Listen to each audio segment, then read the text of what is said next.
Campus ගිහිල්ලා accountant කෙනෙක් වෙන්න තමයි බලාපොරොත්තු තිබුණේ. ඒ බලාපොරොත්තුට යන්න බැරි වෙන දුකයි. ඉතින් මං ඒ තුන අරගෙන කැම්පස් යන්න බැරි වුණා. ඉතින් ඒක නිසා ගොවිත අම්මා තාත්තට උදව්වක් දීගෙන ඒ දිගටම ගොවිතැන් කරගන්න බලාපොරොත්තු හොඳයි. ඔබට ඇහෙන හඬ දෙබරවැව ජාතික පාසලේ උසස් පෙළ කරපු තිස්සමහාරාමේ සඳුන්ගම පදිංචි RGA සිතුම් නාමල්ගේ හඬ. වාණිජ විෂයධාරාවෙන් සිතුම්ට ඒ සාමාර්ථ 3ක් ලැබුණා. නමුත් ඔහුට සරසවි වරම් ලැබිලා නැහැ. සිතුම්ගේ දෙමව්පියෝ ගැන කතා බහ කරද්දී ඔවුන් ගොවියන් පියා කුලී වැඩත් කරන අමතර ආදායමක් ලබා ගන්නට ඒ වගේම දරුවෝ 4 දිනක් ඉන්න මේ පවුලේ උදවිය පදිංචි වෙලා ඉන්නේ තිස්සමහාරාමේ සඳුන්ගම ගමේ අංක 12/21A කියන නිවසේ. ඒ 3ක් තිබිලත් කැම්පස් යන්න බැරි නිසා සිතුම් අද වෙනකොට කොරටුවකට බැහැලා මෑ කරල් වවනවා. ඔහුගේ accountant සීනේ බොඳ වෙලා ගණක අධිකාරී සීනේ බොඳ වෙලා ඔහු ගොවිතැනට බැහැලා. හැබැයි ඔහුට ඒ 3ක් තිබෙනවා. ඔව්. මේ වගේ ඒ 3ක් තියෙන දරුවෝ තව කී දහහක් මේ පාර උසස් පෙළ විභාගයට පිළිතුරු ලියලා ප්‍රතිඵල ඇවිල්ලා මේ රටේ මේ විදිහට අනාථ භාවයට පත් වෙලා ඉන්නවද? ඇත්තටම මේක අධ්‍යාපනික වශයෙන් දරුවන් අනාථ භාවයට පත්වීමක්. විශ්වවිද්‍යාල වරම ලබා ගන්න තියෙන එකම සුදුසුකම මේ දරුවන්ට උගන්වන්නේ ඒ සාමාර්ථයක් ගන්න කියලා. අපි දන්නවා පෞද්ගලික පන්ති ගුරුවරු කියන්නේ එන්න ඒ සාමාර්ථයක් අරන් ගන්න කියලා. මෙහෙම ඒ සාමාර්ථ 3ක් අරගෙනත් විශ්වවිද්‍යාලයට යන්න බැරි නම් මොකක්ද මේ ක්‍රමය? මොකක්ද මේ වෙලා තියෙන්නේ? කොතනද ප්‍රශ්නේ තියෙන්නේ? මේ පිළිබඳව අද දවසේදී අපි කතා බහ කළ යුතුයි.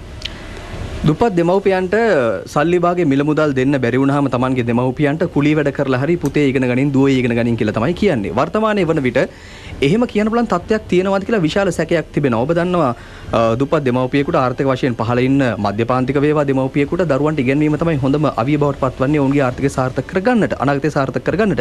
හැබැයි ඒ 3ක් කියන උසස් පෙළ ඉහළම ප්‍රතිඵල ලබාගෙනත් මේ විදිහට කොහොම හරි මේ උපරිමයෙන් පාඩම් කළා දක්ෂතාවයේ මත මේ ප්‍රතිඵල ලබා ගත්තත් ඒ කියන සරසවි වරම වැහෙනවා නම් ඒ අවස්ථාව නැත්නම් දෙමව්පියෝ ඉදිරියේදී කියන එකක් නැහැ පුතේ ඉගෙන ගනින් දුවේ ඉගෙන ගනින් අපිට වෙන දෙන්න දෙයක් නැහැ කියලා ඒ වෙනකොට වුන් ගොවිතැන් කරන්න එහෙමත් නැත්නම් වෙනත් ව්‍යාපාරවලට දරුවන් යොදවාවි මේ විශ්වාසනීයත්වයේ බිඳ වැටීමත් යම්කිසි ආකාරයකින් රටක අනාගතයේ බිඳ වැටීමට අධ්‍යාපනය අතින් සහ රැකී ආරක්ෂා අතින් බලපානවා නොවේද? අනිවාර්යයෙන්ම මේ කාරණාව පිළිබඳව අද දවසේදී අපි කතා බහ කරන්නේ සුවහසක් මේ ප්‍රශ්නය අපේ රටේ ඉතාමත්ම දැනෙන කාරණාවක් බවට පත් වෙනවා. මොකද මේ රටේ අධ්‍යාපනයට උනන්දු වෙන තරම අපි දකිනවා. ඒ නිසා මේ රටේ සුවහසක් දෙමව්පියන්ට මේ පාර Tamanගේ දරුවා උසස් පෙළ විභාගයට ලියලා මේ විදිහට ප්‍රතිඵල ඇවිල්ලා මේ විදිහට යම් ප්‍රශ්නයකට මුහුණ දීලා ඉන්නවා නම් සහ මේ රටේ අධ්‍යාපන ක්‍රමය සහ මේ මෙවර විභාගයේ පිළිබඳව අපේ රටේ හැමදෙනාටම තියෙන අදහස අද දවසේදීත් කුරුමාන මුස්සේ මුදාහරින අවස්ථාව තිබෙනවා. 0112 741 741 අපේ දුරකථන අංකය. අපි තවත් සැරයක් සූදානම් දෙබරවැව ජාතික පාසලේ මේ පාර A-level කරපු නමුත් ඒ සමාර්ථ 3ක් ලබාගෙනත් සරසවි වරම් නැති තිස්සමහාරාමේ RGA සිතුම් නාමල්ගේ හඬ තව දුරටත් දොඩමළු වුණා අපිත් එක්ක. මගේ නම සිතුම් නාමල් ඉගෙන ගත්තේ දෙබරවැව ජාතික පාසලේ. මගේ විභාග අංකය 49 43 503. වාණිජ විෂය ධාරාවෙන් හැදෑරුවේ. ඒ 3ක් තියෙනවා. ඒ වුණාට මට කැම්පස් යන්න බැරිලා තියෙනවා. අම්මයි තාත්තයි ඉතින් ගොඩක් මහන්සියෙන් තමයි උගන්වන්නේ. ගොඩක් දුකයි මටත් මගේ යාළුවෝ තාත්තේ 3 දෙනෙක් ඉන්නවා. ඒක තුන තිබුණා කැම්පස් යන්න බැරි. මගේම මේ ගමේ යාළුවෙක් ඉන්නවා නිමේෂ් උද්‍යාංග කියලා. එයාට ඒ 3ක් තියෙනවා. එයාගේ රැන්ක් 147 එයාටත් යන්න බෑ. තා ඉන්න මට වැඩිය අවුරුද්දක් වැඩි මල්ලා අයියගෙන. එයාටත් ඒ 3 එයාටත් යන්න බෑ. අපේ අම්මා තාත්තා ඉතින් අපිට අපේ තාත්තා කොරටුවක් කළා තමයි මට ඉගෙන ගන්න වේදම් කරේ. ඉතින් ඒ 3ක් කරගෙන කැම්පස් යන්න බැරි වීම ගැන ගොඩක් කනගාටුයි. ඉතින් දුකයි කැම්පස් ගිහිල්ලා accountant කෙනෙක් වෙන්න තමයි බලාපොරොත්තු තිබුණේ. ඒ බලාපොරොත්තුට යන්න බැරි වීම ගැන දුකයි. ඉතින් මං ඒ 3 අරගෙන කැම්පස් යන්න බැරි වුණා. ඉතින් ඒක නිසා ගොවිත අම්මා තාත්තට උදව්වක් දීගෙන ඒ දිගටම ගොවිතැන් කරගන්න බලාපොරොත්තු මේ සිතුම්ගේ කතාව විතරක් නෙවෙයි මෙවර මේ යම්කිසි ආකාරයකින් අර්බුදකාරී ක්‍රියාවලියන් නිසා මේ සිතුම් නාමල්ලා බහුතරයක් ලංකාවේ ඉන්නවා සිසුවියන්. හැබැයි මේ බොහෝ දෙනෙක්ට අපි කතා බහ කළා බොහෝ දෙනෙක් හඬ අවදි කරන්නට කැමැත්තක් දැක්ුවේ නැහැ. සමහරු බියක් දැක්වුවා. ඒ කාරණා උඩ සිතුම් නාමල් ඉතමත් හොඳින් තමන්ගේ හඬ අවදි කරා. තමන්ට මේ සිද්ධ වෙලා තියෙන දේ ඔහු ප්‍රකාශ කළා. කොහොම නමුත් ඒක අපි අදහස් කරන්නේ මේ බොහෝ සිසුන් ප්‍රමාණයකට මේ ගැටලුව ඇති වෙලා තිබෙනවා. මොකාගේද මෙතන වරද්ද තියෙන්නේ? එහෙමත් නැත්නම් මොකද්ද මේකට කරන්නට පුළුවන්? මේ උසස් පෙළ ඉහළම සාමාර්ථ ලබාගත සිසුන්ට සරසවි වරම් ලැබෙන්නේ නැතිනම් එතනදී ඔව් මොකද්ද කළ යුත්තේ? මොකක්ද මේ ක්‍රමවේදයේ තියෙන වැරද්ද? වේදිත තමයි අද දවසේදී අපි කතා බහ කරන සූදානම් වෙලා ඉන්නේ. ධනුෂ්ක මේ කාරණාව ගැන කතා බහ කරද්දී තවත් හෙළිදරව් කිරීම රාශියක් අප වෙත ලැබුණා. ඔව්.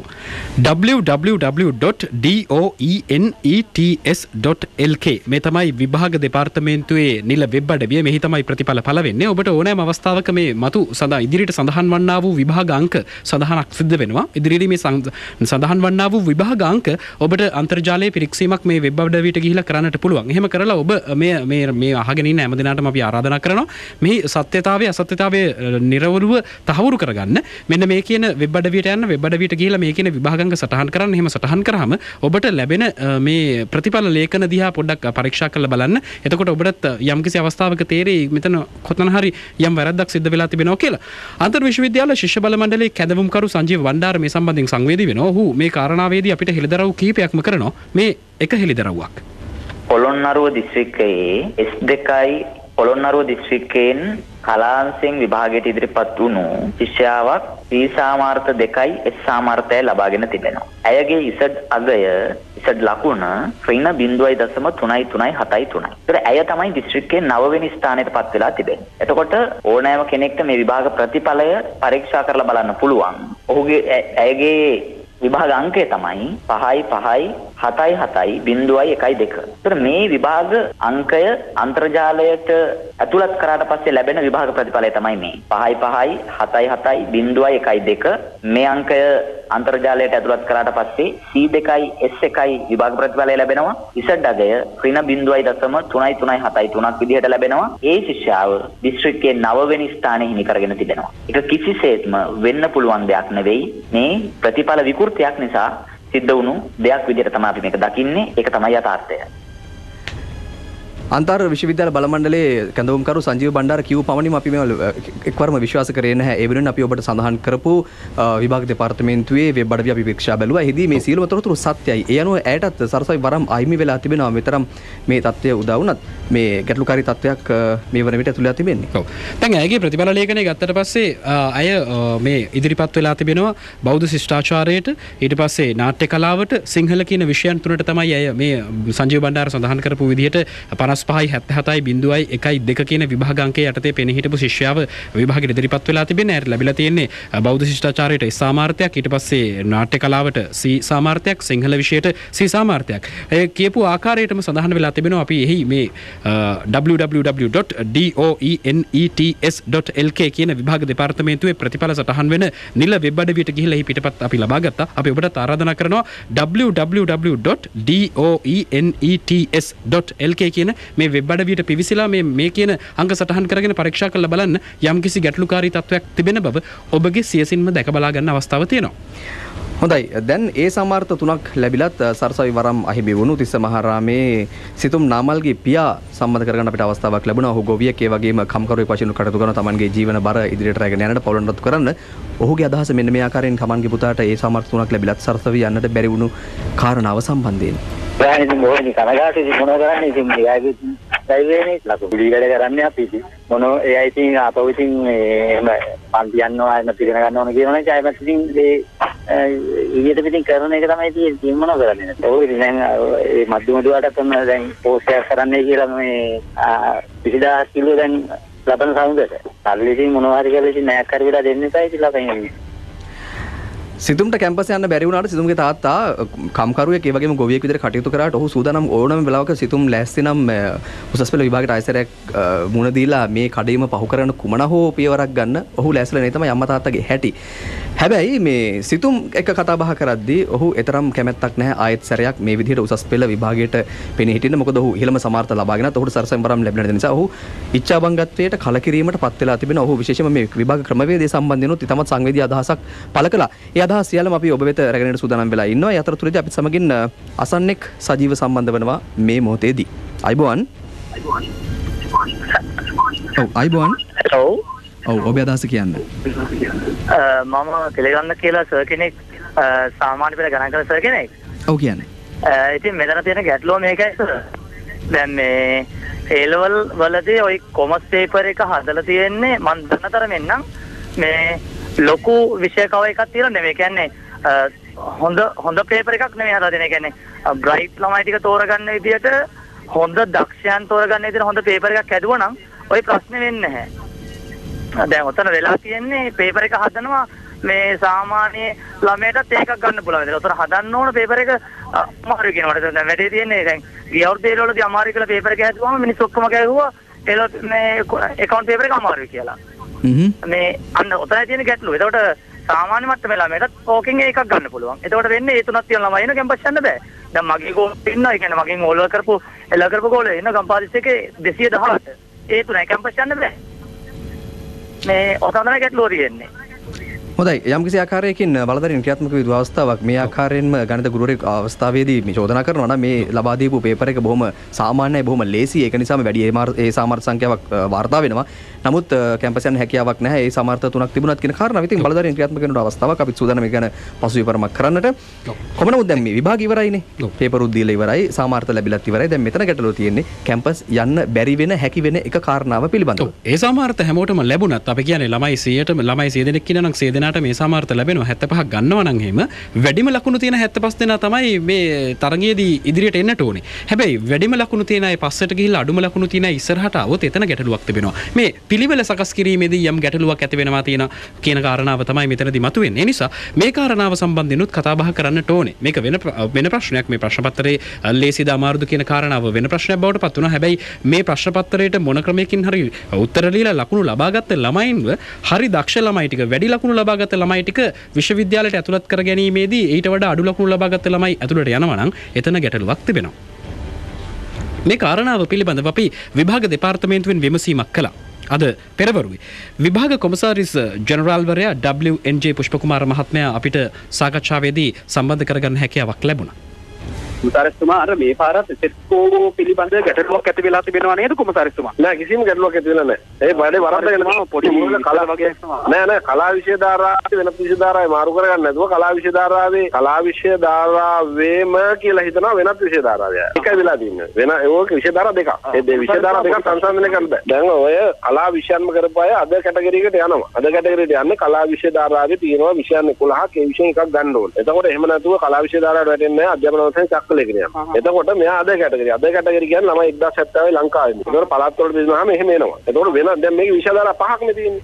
වාණිජ්‍ය කලා වෙනත්. මෙයාගේ විභාග අංකේ 60යි 14යි 780. පොඩක් ඉන්න මම ගාව තියෙනවා හිතන්න. ඒක නෑ 60යි 14යි 780. 60යි 14යි 780. හරි කියන්නකො. මෙයාට A2යි B1යි. A2යි B1යි. හරි. මෙයාගේ ඉසෙඩ්ඩගේ ඇවිල්ලා 1.1.4යි 5යි 7යි. හරි. එතකොට මෙයාගේ දිස්ත්‍රික්ට් රෑන්ක් එක 278. 278යි. ඔව්. අයිලන්ඩ් රෑන්ක් එක 97යි 34. 9734. හරි. ඒ පළාතෙම තව එක්කෙනෙක් ඉන්නවා. 600යි 48යි 49 යාගේ විභාග අංකය. 848යි 600යි 48යි 49.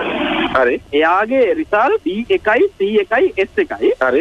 එයාගේ සෙට් ස්කෝර් එක ඍණ 0.0.6.8යි. හරි. එයා දිස්ත්‍රික්කේ 9 වෙනි තැනට ඇවිල්ලා තියෙනවා. හරි. එයා අදකට. එයා විෂයන් ටික ගන්නකො විෂයන් ටික ගත්තාම මං කියනවා. දැන් මේ 800යි 48යි 49 කියන එක කියනවා වෙනත්. 60යි 14යි 780 එක්කන කලා වෙන්න ඕන. ඒගොල්ලෝ මොකද කිව්වේ කලාද කිව්වේ? කලා නම් මේ කලා 60යි 14යි 780 කලා 600යි 48යි 49 වෙනත්. 800යි 48යි 49 වෙනත්. නෑ එයා කලා නෙමෙයි එයා. ඒ කලා කියලා වරද්දෙන් තියෙන්නේ. කලා නෙමෙයි. ඒක වෙනත්. කොහොමද කලා කියලා කියන්නේ? එතකොට මේ බෞද්ධ ශිෂ්ටාචාරයේ විෂය සිංහල විෂය සහ ඩාන්සින් යා කරලා තියෙනවා. හරි. බෞද්ධ ශිෂ්ටාචාරයයි සිංහලයි ඩාන්සින් කලා. කලා විෂයට එන්නේ නෑ. ඒක කලා නෙමෙයි. බෞද්ධ ශිෂ්ටාචාරයයි සිංහලයි ඩාන්සින් කියන්නේ එයා එක විෂයක් ගන්න ඕනේ ඒ විෂය අරන් නෑ. තව කලා වලට එන්න විෂයක් ගන්න ඕනේ. මෙයා ඒක අරන් නෑ. චක්‍රලේඛන යනවා. මේ චක්‍රලේඛයේ මොකක්ද මේ චක්‍රලේඛයේ මොකක්ද වෙන්නේ? ඒ වගේම මේ අද කැටගරි එක එහෙමත් නැත්නම් මේ වෙනත් කියන මේ වෙනස් කරලා තිබෙන මේ කැටගරි එක මොකක්ද? මේක නැත් අපි පැහැදිලිමක් කරන්න අද දවසේදී සූදානම් වෙලා ඉන්නවා. අපිට මේ වෙළඳ විරාමයක් ලබා ගැනීමට අවස්ථාවක් තිබෙනවා. මින්පසුව මේ චක්‍රලේඛය ගැන සහ අද කැටගරි එක ගැන ඔබ වැඩියෙන් දැනුවත් කරන්න අපි සූදානම්. දැන් වෙලාව හවස 6යි විනාඩි 49යි. ඒ සම්මාර්ථ තුනක් අරගෙන මෙවර උසස් පෙළ විභාගයේදී සරසවි වරම් අහිමි වූ සිසුවියන් ගැන තමයි අද දවසේදී අපි කුරුමාන මහරහා කතා බහ කරමින් ඉන්නේ. මේ කාරණාව ගැන කතා බහ කරද්දී තවත් අසන්නෙක් සම්බන්ධ වෙනවා. ආයිබෝන් ඔබට. ආයිබෝන් මහත්මයා මම දුම්මල සූරියේ නිශාන්ත කතා කරන්නේ. ඔව් නිශාන්ත මහත්මයා. ඇත්තටම කනගාටුසහගත සිදුවීමක් මම මෙච්චරලා මම හැමදාම කුරුමාන පරිසරය අහනවා. ඒ සාමාර්ථ තුනක් ගත්තා කියන්නේ මම හිතන්නේ දුප්පත් දෙමාපිය තමයි මේ වියදම් කරලා මේ තැනට එවන්නේ. එතකොට ඒ තත්ත්වයක් උඩ ඒ සාමාර්ථ තුනක් අරගෙනත් සරසවියන්ද වරම අහිමි වෙනවා නම් අවංකවම මේ දරුවන්ට යන අනාගතයක් නැහැ. ඒ දරුවෝ එළවලුවවල ජීවත් වෙන්නද කියන එක මේ ආණ්ඩුවට තේරෙන්නේ නැද්ද? බලධාරීන්ට තේරෙන්නේ නැද්ද කියන එක අපිට තේරෙන්නේ නැහැ. මම අධ්‍යාපන ඇමතිතුමාගෙන් අහන් ඉන්නවා ප්‍රශ්න කර සිටිනවා මේක අහන් ඉන්නවා නම් මේ සම්බන්ධයෙන් ඔබතුමා පැහැදිලි පිළිතුරක් ලබා දෙන්න. ඒ වගේම මේ වටෙන් ගොඩින් මහා ජනතාව මුලා කරන්න හදන්න එපා. එසේ නැත්නම් අධ්‍යාපන ඇමතිතුමෙන් ඉල්ලා අස්සෙද්දි කියන එකත් අපි තාම කාරණක ඉල්ලා සිටිනවා. මොකද මේ අතරන දෙමාපියෝ කොච්චර දුක් විඳිනවද මේ තාතරෙන් ළමයි කොච්චර මහන්සිලාද ටියුෂන් ගිහිල්ලා ලක්ෂ ගාණක් වියදම් කරලා ඉගෙන ගන්නේ ගුරුවරයෙක් වෙන්න බලාගෙන නැත්නම් ඒ තමන්ගේ අරමුණ ඉෂ්ට කර ගන්න බලාගෙන ඒ වරම අහිමි කරන්න එපා කියන එක මම ඉතාම කාරුණිකව ඉල්ලනවා. හොඳයි දැන් මේ කාරණාවේදී අපි මතක තබා ගත යුතු මතක් කළ යුතු දේවල් කීපයක්ම තිබෙනවා. අපේ රටේ තරුණ කැරලි දෙකක් ඔබට මතක ඇති තිබුණා නම් ඔබගේ මතකයේ තිබෙනවා නම් සහ ඔබ දැනුවත් වෙලා ඉන්නවා නම් රටේ තරුණ කැරලි දෙකක් ඇති වුණා. ඒකට ඍජුවම සම්බන්ධ පාර්ශවයක් තමයි විශ්වවිද්‍යාල සිසුන් සහ උසස් පෙළ සිසුන්. ඒ නිසාම මෙවැනි ඉච්ඡාබංගත්වයට පත්වීම, කලකිරීම ඇති කිරීම යම්කිසි ආකාරයකින් ඒකට පාර කැපීමක් සිද්ධ වන්නට පුළුවන්. ඒ නිසාම අපි ඊටමත් වේගයෙන් කුරිරු ත්‍රස්තවාදී ඉවර කරලා සංවර්ධනයේ වෙත යන රටක්. ඒ නිසා මෙවැනි දේවල් වල සම්බන්ධයෙන් අපි ඊටමත් ප්‍රවේශම් විය යුතුයි. විශේෂයෙන්ම අධ්‍යාපන බලධාරීන් මෙවැනි කාරණාවලදී ඔවුන්ගේ වැඩි අවධානයක් මේ ගැන යොමු කළේ නැත්නම් යම්කිසි ආකාරයකින් එවැනි පෙර ඒ පාපකාරී සහ ඒ අමතක කළ යුතු අතීතයකට නැවසරයක් රට ඇදගෙන යන දේවල් වලට පාර කැපෙනවා නම් ඒ තරම් සුබදායී තත්ත්වයක් නොවේ. ඉදිරියේ තරුණ පරම්පරාව රැක ගැනීම ඒ වගේම රට ඉදිරියට රැගෙන යාමේදී ඒ විශාල බාධාවක් වෙලා තිබෙනවා. ඒ නිසාම මේ තත්ත්වයන් වලදී අධ්‍යාපන බලධාරීන් බොහොම තමන්ගේ වැඩි සංවේදීභාවයක් මේ සඳහා යොමු කළා ඊටමත් ඉක්මනින් ක්‍රියාකාරී විය යුතුයි. කැම්පස් ගිහිල්ලා ඇකවුන්ටන්ට් කෙනෙක් වෙන්න තමයි බලාපොරොත්තු තිබුණේ. ඒ බලාපොරොත්තුට යන්න බැරි වීම ගැන දුකයි. ඉතින් මං ඒ තුන අරගෙන කැම්පස් යන්න බැරි වුණා. ඉතින් ඒක නිසාම ගොවිත අම්මා තාත්තට උදව්වක් දීගෙන ඒ දිගටම ගොවිතැන් කරගන්න බලාපොරොත්තු වෙනවා. මේ ගිනුම් කරුවෙක් එහෙමත් නැත්නම් මේ කවුන්ටන්ට් කෙනෙක්ව මේ ගොවි මහත්තයෙක් බවට පරිවර්තනය කිරීම මේ ගොවි රස්සාව කියලා කියන්නේ මේ පහත් රස්සාවක් කියලා පහත දමනවා නෙවෙයි. මේ මඩ සෝදාගත් කල ගොවියත් රජකමකට සුදුසුයි. නමුත් වර්තමාන තත්ත්වයේ අනුව ඔහුගේ හීනයක් තිබුණා. තරුණ පරම්පරාවටයි හීන තිබෙන්නේ. මේ හීනයි හැබෑ වෙන්නට ඕනේ. ඔහුගේ හීනේ ගොවියෙක් වෙන්න නෙවෙයි තිබුණේ. ඔහුගේ හීනේ තිබුණේ කවුන්ටන්ට් කෙනෙක් වෙන්න. එහෙමනම් ඒ හීනේ බොඳ කලේ මේ විභාග කොමසාරිස් ජෙනරාල්වරයා කියන විදිහට මේ යම්කිසි චක්‍රලේඛයක්ද. එතකොට මේ චක්‍රලේඛය මොකක්ද? කලින් වතාවේ අපි පැහැදිලි කරගන්න උත්සාහ කරාට අපිට හරියාකාරව පැහැදිලි වුණේ නැහැ. ඒ නිසා අපි ඇහුවා මොකද්ද මේ චක්‍රලේඛේ? මේ විදිහට චක්‍රලේඛයක් ඇවිල්ලා තියෙනවා. පාසල් දරුවෝ මේ සම්බන්ධයෙන් දැනුවත් වෙලා තියෙනවද කියන කාරණාව පිළිබඳව අපි විභාග කොමසාරිස්වරයාගෙන් ඇහුවා. එහෙමනේ විද්‍යාව වලට යනවා මේ කවුද ගණිතයට යනවා ඊළඟට වාණිජයට යනවා ඊළඟට කලාව වලට යනවා ඒ තුනටම දාන්න බැරි ළමයි වෙනත් එකට වැටෙන්නේ චක්‍රලේඛනේ යනවා දැන් චක්‍රලේඛනේ කවුරුත් දන්නේ නැහැ ප්‍රශ්නේ තියෙන්නේ දැන් මෙයා බෞද්ධ ශිෂ්ටාචාරයයි සිංහලයි දාන්සිනුනේ බෞද්ධ ශිෂ්ටාචාරයයි සිංහලයි දේශපාලන විද්‍යාව ගත්තත් ඒ වගේ මේ බෞද්ධ ශිෂ්ටාචාරයයි නාට්‍යයි සිංහල ගත්තත් ඒ වගේ ඒගොල්ලෝ වැටෙන්නේ අද කැටගරි. ඒතර අද කැටගරි වල ළමයි 1070යි ඒතර ඩිස්ට්‍රික්ට් රෑන්ක් එක අඩු වෙනවා 1070 වෙන්නේ කවුන්ට් වෙන්නේ එතනයි ප්‍රශ්නේ තියෙන්නේ. ඔය අද කැටගරි කියන එක ඒකට විශ්වවිද්‍යාලයට ඇතුළත් කරගන්නේ කොහොමද මේ කොමසාරිස්තුමා මේ අද කැටගරි සමහර කෝසස් තියෙනවා. සමහර කෝසස් තියෙනවා අද කැටගරි වලට ඉන්න පුළුවන්. ඔක මෙහෙම ඩිස්ට්‍රික්ට් රෑන්ක් එකෙන් නෙවෙයි ඉල්ලන්නේ. විෂයෙන් ඉල්ලන්නේ. ඒ විශේෂ සංයෝජන චක්‍රලේඛනයක් තියෙනවා. ඒ චක්‍රලේඛනය අනුව තමයි ඔක වෙන්නේ. ඔක වැරදිනේ හරියටම හරි. වගකීමෙන් කියනවා. හොඳයි. විභාග කොමසාරිස් ජෙනරාල්වරයා වගකීමෙන් කියන මේ කාරණාව ගැන ඔබ ඊටමත් හොඳින් අහගෙන ඉන්නට ඇති. හැබැයි ඒ තුනක් අරගෙනත් කැම්පස් යන්න බැරි වුණු කාරණාව ගැනත් බොහෝ වගකීමෙන් ඔබ හිතන්නට ඕන. මොකද මේ දරුවෝ බොහොම අමාරුවෙන් පාඩම් කරලා යම්කිසි ආකාරයකින් තමන්ගේ ජීවිතය සාර්ථක කරගන්න උත්සාහ කරන අවස්ථාවක චක්‍රලේඛයක් හරස් වෙලා තිබෙනවා නම් ඕනෑම නීතියක් හෝ යම්කිසි දෙයක් තිබෙන්නට ඕන ජනතාවගේ යහපතට. සිසුන් සම්බන්ධව යම්කිසි ආකාරයකින් නීතියක් තිබෙනවා නම් තිබෙන්නට ඕන සිසුවියන්ගේ යහපතට. හැබැයි චක්‍රලේඛය එනවා නම් වෙනත් ආකාරයකින් ඒ දෙපාරක් සිතාවත් බැලිය යුතු කාරණාවක්. මොකද මේ අධ්‍යාපනය මේක මේ පාරක් හදන එකක්වත් එහෙම නැත්නම් පොළේ යන වැඩක්වත් නෙවෙයි. අනිවාර්යයෙන්ම මේ කාරණාව පිළිබඳව දැඩි ලෙස අවධානය යොමු කළ යුතුයි.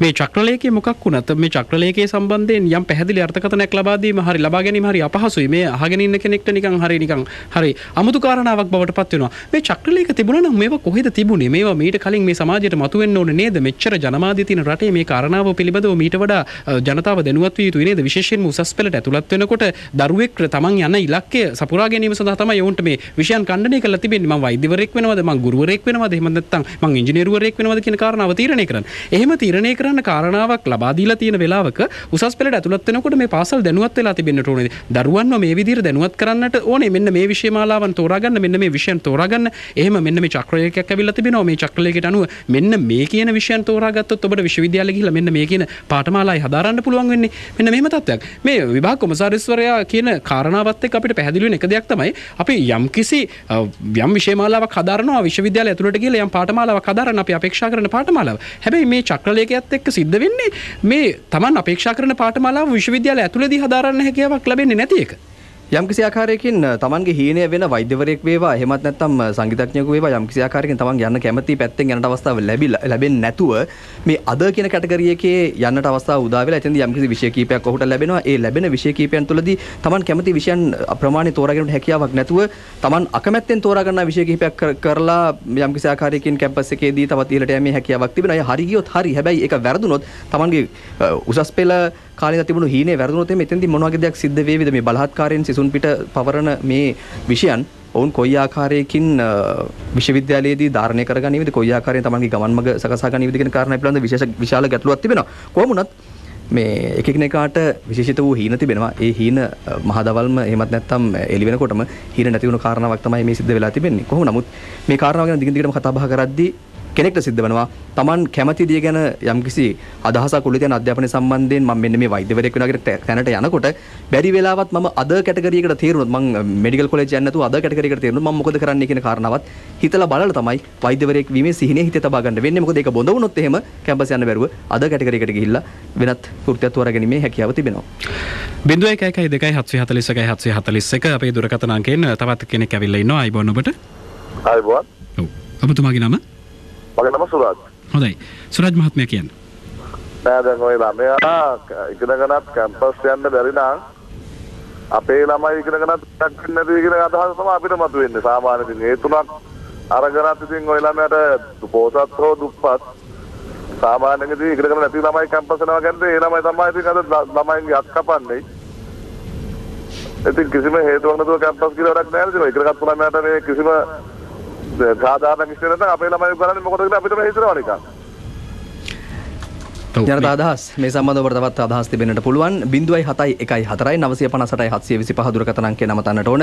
ඒ වගේම තවත් රටේ පවතින ඔබ යම්කිසි ආකාරයකින් රටට හානියක් සිදු වෙනවායි හිතන ඒ වගේම ගැටලුකාරී තත්ත්වයක් තිබෙනවා නම් 0.71 958 725 කුරුමානමේ ජංගම දුරකථන අංකයටත් ඔබට දවසේ පැය 24 තුල ඕනෑම වෙලාවක අමතන්නට හැකියාව තිබෙනවා. අද අපිට හඬ එකතු කරන්න එක දරුවෙක් වුණාට මේ ප්‍රශ්නයට මැදි වෙච්ච දරුවන් ගණනාවක් සිටිනවා. මේ දරුවන් ගණනාව පිළිබඳවම කතා බහ කරන්නට ඕනේ. විශේෂයෙන්ම අද දවසේදී අපි මේ පිළිබඳව මේ විදිහට මේ අධ්‍යාපනයට ඉහළටම ගිය දරුවෝ විශේෂයෙන් වැඩි සාමර්ථ්‍ය ලබාගත් දරුවෝ මේ විදිහට ඉච්ඡාබංගත්වයට පත්වීම හරහා ඇතිවන තත්ත්වය පිළිබඳවත් අපි කතා බහ කළා. ඒ සම්බන්ධයෙන් අපිට සම්බන්ධ කර ගැනීමට හැකියාවක් ලැබුණා අධ්‍යාපන මනෝවිශේෂඥ විශ්‍රාමික විදුහල්පති සිරිල් නේරමුල මහත්මයාව. ඔහු අද සන්ධ්‍යාභාගයේදී අපිත් එක්ක සඳහන් කරෙත් මේ දරුවෝ මෙච්චර ලකුණු ප්‍රමාණයක් ගත්ත මේ දක්ෂ දරුවෝ හැමදෙනාම විශ්වවිද්‍යාලයට ඇතුළත් කර ගැනීමේ ක්‍රමවේදයක් හදාගත යුතුයි බලධාරීන්. එහෙම නැති වුණොත් ආපස්සට සමාජයට සමාජගත ප්‍රශ්න ගණනාවක් ඇති වෙනවා. මේ දරුවන් මේ විදිහට ඉච්ඡාබංගත්වයට පත්වෙච්ච දරුවන් නඩත්තු කිරීමේ ක්‍රමවේදයක් නිර්මාණය වෙලා නැති සමාජයක් ඇතුලේ මේ වගේ ප්‍රශ්න ගණනාවක් ඇති වෙන්න පුළුවන්. ඒ නිසා සිරිල් නේරමුල මහත්මයාත් බොහොම පැහැදිලිව සඳහන් කරන කාරණාව තමයි මේ පැහැදිලිවම මේ දරුවෝ විශාල ප්‍රමාණයක් තව වැඩිපුර ප්‍රමාණයක් මේ වැඩි ප්‍රතිඵලගත දරුවෝ හැමෝම විශ්වවිද්‍යාල වරම් ලබා ගැනීම සඳහා අවස්ථාව ලබා දිය යුතුයි කියන කාරණාව. හොඳයි. ඔබට නැවත සැරයක් මතක කර යුතු කාරණාවක් තිබෙනවා අපේ සිං FM කුරුමානම අවසාන මොහොතේදී. ඔබ යම්කිසි ආකාරයකින් දෙමව්පියෙක් විදිහට හිතේ තියාගෙන ඉන්නවා මගේ දරුවා මෙන්න මේ ශාස්ත්‍රයට යොමු කරන්න ඕන කියලා.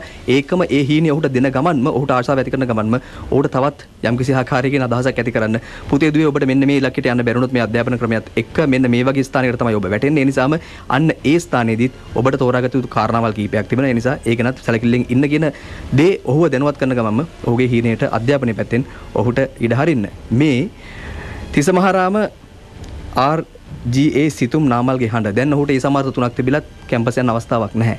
මොකද ඔහුගේ අනාගතය මොකද ඔහු කරන්න බලාපොරොත්තු වෙන්නේ? එහෙමයි ඉතින් අපේ පෞද්ගලික විභාගات එක බලනකොට අධ්‍යාපන රටාවේ ගොඩක් ප්‍රශ්න තියෙනවා. ඉතින් ඒ ප්‍රශ්න නිසා වෙන්නේ නැති අපිට මේ අවස්ථාව නොලැබෙන්නේ නැත්තේ කැම්පස් යන්න. අධ්‍යාපන රටාව පිළිබඳ පොඩි කලකිරීමක් තියෙනවා. රටේ බලධාරීන් මේ විදිහට ක්‍රියා කිරීම පිළිබඳව අපිට දුකයි අපිට කනගාටුයි. මතක තබා ගන්න මේ කලකිරීමට පත් වෙන්නේ මේ සාමාන්‍ය බුද්ධියක් තියෙන දරුවෝ නෙවෙයි. මේ රටේ විශිෂ්ට බුද්ධියක් තියෙන දරුවෝ. සාමාන්‍යයෙන් අපේ රටේ මේ උසස් පෙළ විභාගය කියලා කියන්නේ බොහොම අමාරු විභාගයක් කියන එක හැමෝම පිළිගන්න කාරණයක්. ඒ විභාග කඩීම ජයගත්ත දරුවෙක් මේ විදිහට කියන්නේ. මේ කලකිරීම ඇති වෙන්නේ බලධාරීන් පාලකින් මේ සියලු දෙනා අවධානය යොමු කළ යුතු කාරණාව තමයි මෙහෙම බුද්ධිමත් දරුවෝ තමයි මේ විදිහට කලකිරෙන්නේ. ඒක ලොකු ප්‍රශ්නයක් බවට පත් වෙනවා. හොඳයි. හෙටත් හවස 6:30ට සිං FM කුරුමානම තුලින් කාලින මාතෘකාවක් සමගින් ඔබ හමුවන බලාපොරොත්තු වෙන සමුගන ටයිම් මේ සූදානම් වන්නේ. සුබ රාත්‍රියක් ඔබට. මම චමිල. මම දනුෂ්ක.